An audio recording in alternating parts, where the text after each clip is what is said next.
এই যে বন্ধুরা দেখো শুশুনিয়া পাহাড়ের উপরে উঠেছি। দেখো নিচটা।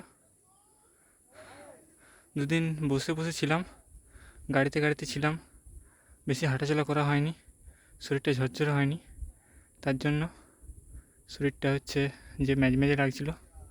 তার জন্য আজকে পুরো শুশুনিয়া পাহাড় ঘুরতে এসে পুরো পাহাড়টাই প্রথম চূড়াটা উঠে গেছি।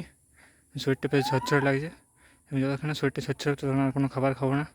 পেটটা ভারী ভারী লাগছিলো। গাড়ি চড়ে বাইকটা বের করেছি অনেকদিন পর। বাইকে চড়ে হাঁটাচলা হয়নি, এমনিতে আমি হাঁটাচলা করি, সাইকেলে চাপি, তার জন্য আমার শরীর ঝরঝরে থাকে। কদিন কিন্তু সেটা হয়নি, তার জন্য এই অবস্থা। তার জন্য আজকে পুরো শুশুনিয়া পাহাড়টা উঠলাম, প্রথম চূড়াটা অনেকটা।